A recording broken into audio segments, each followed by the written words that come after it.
समुद्र के बीच एक 160 दिन बिल्कुल अकेला, चारों तरफ सिर्फ गहरा समंदर। जहां नजर जाए वहां सिर्फ पानी, कोई मदद नहीं, कोई आवाज नहीं, और आप एक सुनसान लाइट हाउस के ऊपर खड़े हो। हवा तेज है, लहरें चट्टानों से टकरा रही हैं और नीचे उतरने का कोई रास्ता नहीं। सोचो, अगर आप वहां फंस जाओ जहां से निकलना नामुमकिन हो, जहां हर तरफ सिर्फ खामोशी और खतरा हो और आपको खुद नहीं पता कि आप वहां तक पहुंचे। कैसे तूफान अचानक आया, आसमान काला हो गया, हवाएं चीखने लगीं और समुद्र ने अपना असली रूप दिखा दिया। एक छोटी सी नाव उन लहरों के सामने टिक नहीं पाई। एक के बाद एक लहर और फिर सब कुछ खत्म। और जब होश आया तो वह खुद को उस लाइट हाउस की सीढ़ियों पर पकड़कर ऊपर चढ़ता हुआ पाया, भीगा हुआ, थका हुआ और पूरी तरह डरा हुआ। लेकिन असली डर अभी शुरू होना बाकी था। दिन धीरे धीरे बीतने लगे और हर दिन के साथ हालात और मुश्किल होते गए। खाना खत्म होने लगा, पानी की कमी होने लगी, तूफान बार बार लौटते रहे और हर बार ऐसा लगता जैसे यह आखिरी दिन हो। और सबसे खतरनाक था अकेलापन, जहां हर आवाज डर बन जाती है, हर परछाई एक खतरा लगती है, हर रात एक जंग बन जाती है और हर सुबह सिर्फ एक सवाल लेकर आती है, क्या मैं आज भी जिंदा रह पाऊंगा? वह इस जगह पर आने का इरादा लेकर नहीं निकला था। ये सब बस एक साधारण दिन से शुरू हुआ था। उसने सोचा था कि कुछ दिन अकेले बिताए जाएं, शहर की भीड़भाड़ से दूर, समुद्र के किनारे थोड़ा सुकून मिलेगा, दिमाग शांत होगा और जिंदगी थोड़ी आसान लगेगी। सुबह का मौसम बिल्कुल साफ था, आसमान नीला था, हल्की ठंडी हवा चल रही थी और समुद्र भी शांत दिखाई दे रहा था। सब कुछ इतना परफेक्ट लग रहा था कि उसे जरा भी अंदाजा नहीं था कि कुछ ही घंटों बाद उसकी जिंदगी पूरी तरह बदलने वाली है। उसने एक छोटी सी नाव किराए पर ली और धीरे धीरे समुद्र के अंदर जाने लगा। शुरुआत में सब कुछ सामान्य था, पानी हल्का सा हिल रहा था और वह आराम से आगे बढ़ता जा रहा था। लेकिन जैसे जैसे वह किनारे से दूर जाता गया, मौसम अचानक बदलने लगा। आसमान पर काले बादल छाने लगे, हवा की रफ्तार बढ़ने लगी और समुद्र का पानी धीरे धीरे उफान मारने लगा। उसने सोचा कि अभी वापस लौट जाना चाहिए, लेकिन तब तक बहुत देर हो चुकी थी। हवा इतनी तेज हो गई थी कि नाव को मोड़ना मुश्किल हो गया। लहरें ऊंची उठने लगीं और हर लहर उसके दिल की धड़कन को और तेज कर रही थी। कुछ ही मिनटों में तूफान पूरी ताकत से आ चुका था। उसकी छोटी सी नाव अब उन विशाल लहरों के बीच एक खिलौने की तरह उछल रही थी। वह पूरी ताकत से नाव को संभालने की कोशिश कर रहा था, लेकिन हर कोशिश नाकाम हो रही थी। पानी लगातार नाव के अंदर भर रहा था और उसे समझ आ चुका था कि अब वह ज्यादा देर तक टिक नहीं पाएगा। तभी अचानक उसे दूर एक रोशनी दिखाई दी। समुद्र के बीचों बीच खड़ा एक लाइट हाउस, उस अंधेरे और तूफान के बीच वह एक आखिरी उम्मीद जैसा लग रहा था। उसने अपनी बची हुई ताकत जुटाई और नाव को उसी दिशा में मोड़ने की कोशिश की, लेकिन तूफान उसे बार बार पीछे धकेल रहा था। फिर भी वह हार नहीं मान रहा था। हर लहर से लड़ते हुए वह उस लाइट हाउस के करीब पहुंचने लगा।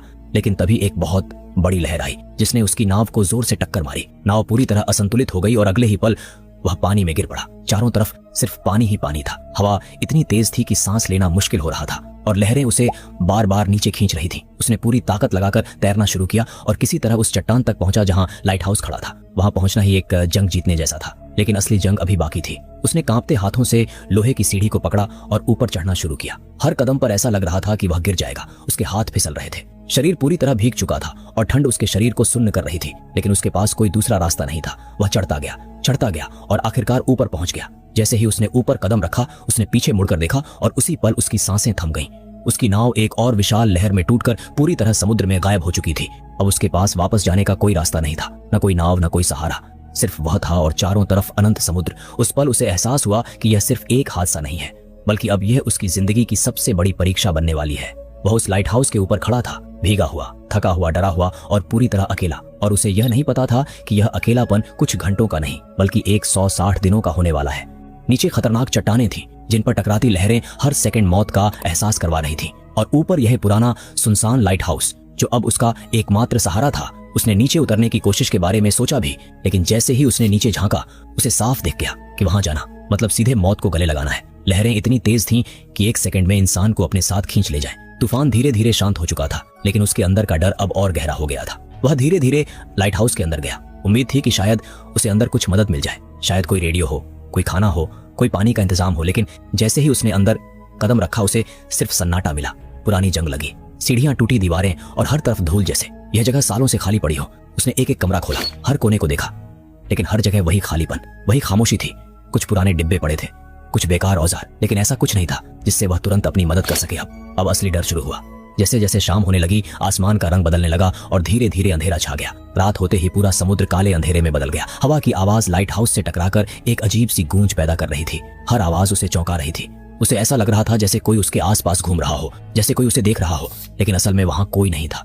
यह सिर्फ उसका डर था जो धीरे धीरे उसके दिमाग पर कब्जा कर रहा था। वह पूरी रात जागता रहा, एक कोने में बैठा हुआ, क्योंकि उसे डर था कि अगर वह सो गया तो शायद वह फिर कभी नहीं उठ पाएगा। अगली सुबह जब सूरज निकला तो उसे थोड़ी उम्मीद मिली। उसने ऊपर जाकर दूर तक देखने की कोशिश की, शायद कोई जहाज दिख जाए, शायद कोई हेलीकॉप्टर आए, लेकिन हर दिशा में सिर्फ पानी ही पानी था। कोई नहीं था जो उसे देख सके। उसने चिल्लाया, हाथ हिलाए, लेकिन इतनी दूरी पर उसकी आवाज किसी तक नहीं पहुंच सकती थी। अब उसे समझ आने लगा था कि शायद किसी को यह पता ही नहीं है कि वह यहाँ फंसा हुआ है। दिन धीरे धीरे गुजरने लगे और हर दिन उसके लिए एक नई चुनौती बनकर आता था। भूख लगने लगी, प्यास बढ़ने लगी और सबसे खतरनाक था उसका दिमाग, जो अब सवाल पूछने लगा था, क्या मैं यहाँ से कभी बाहर निकल पाऊंगा? क्या कोई मुझे ढूंढ रहा है या मैं बस यहीं खत्म हो जाऊंगा? कुछ पल ऐसे आते जब वह उम्मीद खोने लगता, लेकिन फिर वह खुद को संभालता, क्योंकि अब उसके पास हार मानने का कोई विकल्प नहीं था। वह लाइट हाउस के अंदर इधर उधर घूमता रहता, कुछ ढूंढने की कोशिश करता, कुछ समझने की कोशिश करता। कभी ऊपर जाकर समुद्र को देखता, कभी नीचे बैठकर सोचता कि आगे क्या करना है। धीरे धीरे उसे एहसास हुआ कि अगर उसने खुद को मेंटली स्ट्रांग नहीं रखा तो वह बहुत जल्दी टूट जाएगा। उसने खुद से बात करना शुरू किया, अपने दिमाग को व्यस्त रखने की कोशिश की, क्योंकि खाली दिमाग अब उसका सबसे बड़ा दुश्मन बन चुका था। अब यह साफ हो चुका था कि वह पूरी तरह फंस चुका है। न कोई मदद, न कोई रास्ता, सिर्फ वह और यह अंतहीन समुद्र। और अब उसके सामने सिर्फ एक ही रास्ता था, जिंदा रहना, चाहे हालात कितने भी खराब क्यों न हो जाएं। क्योंकि अब यह सिर्फ इंतजार नहीं था, यह एक लंबी सर्वाइवल फाइट थी, जहां हर दिन उसे खुद को साबित करना था कि वह अभी भी जिंदा है और लड़ सकता है।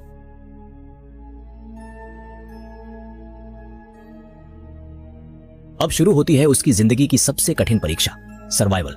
क्योंकि फंस जाना एक बात थी, लेकिन इतने दिनों तक जिंदा रहना यह असली चुनौती थी। शुरुआत के कुछ दिन उसने जैसे तैसे निकाल लिए, लेकिन जल्द ही उसे समझ आ गया कि अगर उसने सही तरीके से सोचा और काम नहीं किया तो वह ज्यादा दिन जिंदा नहीं रह पाएगा। सबसे पहली समस्या थी पानी, क्योंकि समुद्र का पानी पीने लायक नहीं था और उसके पास कोई साफ पानी नहीं था। तब उसने लाइट हाउस के अंदर तलाश शुरू की। कई घंटों तक खोजने के बाद उसे कुछ पुराने ड्रम और कंटेनर मिले, जिनमें थोड़ी बहुत बारिश का जमा हुआ पानी था। उसने उसी को संभाल कर इस्तेमाल करना शुरू किया और बारिश होने पर वह छत पर जाकर हर बूंद को इकट्ठा करता। खाने की समस्या और भी बड़ी थी। शुरुआत में उसके पास कुछ भी नहीं था।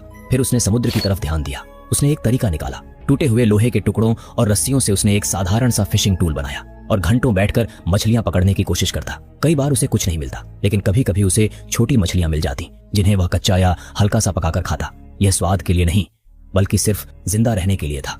धीरे धीरे उसने एक रूटीन बना लिया। सुबह उठकर पानी का इंतजाम देखना, फिर खाने के लिए कोशिश करना और दिन भर खुद को किसी न किसी काम में लगाए रखना, क्योंकि उसे समझ आ चुका था कि अगर वह खाली बैठा रहा तो उसका दिमाग उसे तोड़ देगा। अकेलापन सबसे खतरनाक दुश्मन बन चुका था। कई बार उसे आवाजें सुनाई देती, जैसे कोई उसे पुकार रहा हो, लेकिन वहां कोई नहीं था। यह सिर्फ उसका दिमाग था जो धीरे धीरे उस पर हावी हो रहा था। रातें सबसे मुश्किल होती थीं। तेज हवा की आवाज, लहरों का टकराना और चारों तरफ अंधेरा। हर रात एक डर बन जाती थी। कई बार वह सो नहीं पाता था और अगर सोता भी था तो अचानक डर कर उठ जाता, लेकिन फिर भी वह खुद को संभालता, क्योंकि उसे पता था कि अगर वह मेंटली हार गया तो सब खत्म हो जाएगा। उसने अपने दिनों को गिनना शुरू किया, दीवार पर निशान बनाकर।